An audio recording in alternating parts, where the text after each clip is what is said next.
Hey guys, welcome back to my channel, Immigration USA. Today we're going to be talking about immigration as always, and today we're going to be talking about first preference, family green card first preference, which is the F1. And on my previous video we spoke about immediate relative, which is the IR visa, IR1, IR2, RI3, RI4 and RI5. Those are immediate relative of a US citizen. There's no wait time for those visas. And now we're going to talk about family preference. So family preference, you have F1, F2A, F2B, F3 and F4. But today we're going to focus only F1, which is the first preference. First preference is the F1. So these visas are available for unmarried sons or daughters of a US citizen. So the son or daughters must be 21 years, 21 or older, 21 and older. So those are the age requirement for F1 visa, which is the first preference. So sons or daughters of a US citizen, unmarried son or daughters of a US citizen that are 21 years and older. So these visas are available to that category. And of course, as you all know, before you bring your relative to the US, you need to sponsor them, right? So as a parent, US citizen, you want to sponsor your unmarried child of 21 and older, you need to sponsor them. So you need to file the I-130, that's a petition of alien relative. So that's the requirement. So once a petition is accepted, is approved, they're gonna move forward to the next step. So the next step, it has different situation. So if the person you are sponsoring is in the US with a legal status, for example, like a work permit, asylum, student, whatever. But if you have a legal status, you can submit the I-485 along with the petition I-130. So the I-485 is the adjustment of status. So you can adjust your status, or they can call it register for permanent residence. So once you adjust your status, you submit the application, your I-130 and I-485. That's the form you use if you are in the US legally on a work permit, visa, student visa, or just visitor visa, and all of a sudden your parent is sponsoring you. You can use the I-485 and apply for the green card. However, if you are in the US illegally, you have no status, you came in here and then you're out of status, your visa expired, things like that, you need to use a different form, and that's the waiver. So the waiver is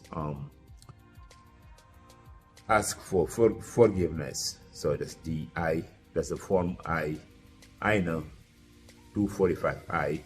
So that's the form that you use. So you're gonna ask for a waiver, forgiveness, because you are on an immigration violation. You stayed in the country illegally, you overstayed over your visa, so you're going to need to ask for forgiveness. So that's the form you're going to use, INA 245I, not the I-485. You're not using that form. So with the INA 245I, so they're going to use that. They're going to see positive things about you. So they're going to weigh it. They put it on a scale, right? So they're going to see if the good things are greater than the bad things, right? So if the good things are greater than the bad things, your case may be approved and you may get a green card. However, if the bad things are greater than the good things, you may have your application denied. And that's a big problem, that's a big deal. So the thing is that either way, you have to make sure that you have a clean record, you don't have a felony, you've never been arrested, you didn't get into fraud like taxes, for example. You work here, you pay taxes, and when you file taxes, don't use somebody else's social security, like a different kid, like somebody's kid. you use the social security, saying that you live with them, so you can claim them on your taxes. You don't want to do anything like that. Just do everything legit. If you do everything right, and you get a sponsor, you may be lucky to get your green card. But again, with those visas, there's a wait time. There's a limit for those visas. The first preference F1, there's a limit. They issue 23,000 visas every year, so there's a backlog. So you may need a long time to get your green card if you are approved. If you are in the US and then you apply either using I-485 or the INA-245I, if you apply, if your case is approved, you can get a green card, but it's gonna take time. You're gonna have to wait for your priority date. So while you're waiting, you can get a work permit. So with the work permit, you can work, and also you need the I-131, which is the travel document. So with that, you can travel back and forth.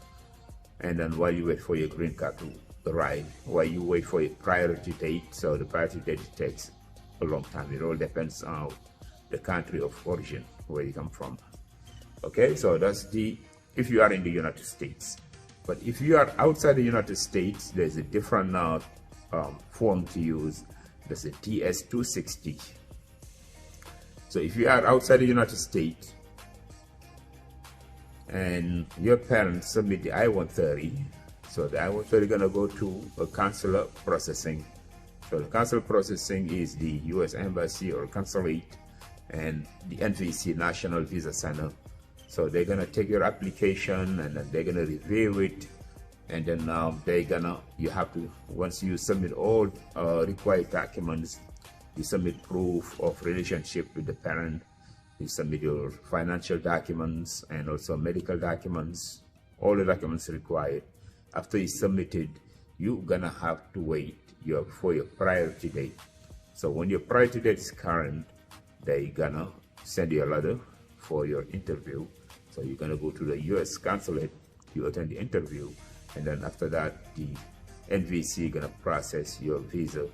But again, you're gonna have to wait until your priority date is current, which is a long wait when you are outside of the United States. Okay, so every year there is a visa bulletin.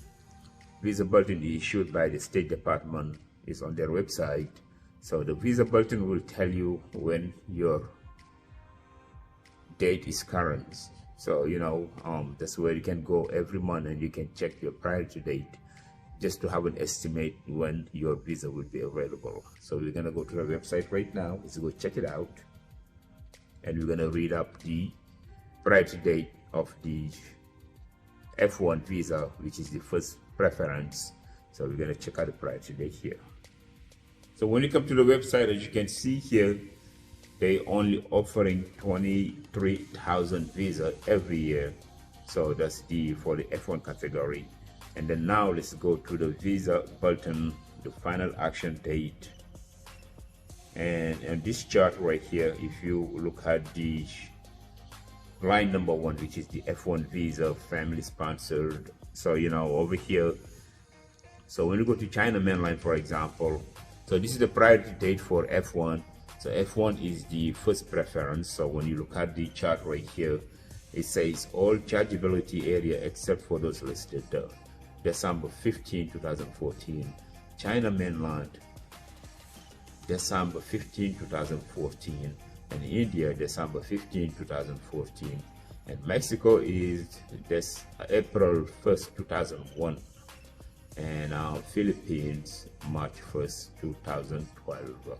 So these are the wait time for it. So you need to wait until your priority date is current, and then you get contacted by the U.S. consulate, by the NVC, by the embassy to attend your interview. So once you attend your interview, and then after that, you're gonna submit all documents required. So once your application is approved, you get a big envelope that's sealed. You're not allowed to open it. So you're gonna travel to the U.S.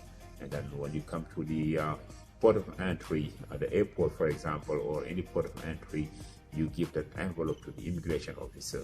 So the immigration officer will process your paperwork, and then you get your green card through the mail. But if you are in the US, while you're waiting for your priority date, you get a work permit. With a work permit, you can work, and also you can travel, of course, but the travel, you need to apply for travel document, which is the I-131, that will allow you to travel back and forth from the US to overseas and come back to the US while you're waiting for your green card. Okay guys, so this is it. That was the first preference. First preference is unmarried sons or daughters of 21 years old and more of a US citizen. So that's the first preference. So we're gonna come back with second preference, third, fourth, and then now we're gonna break it down.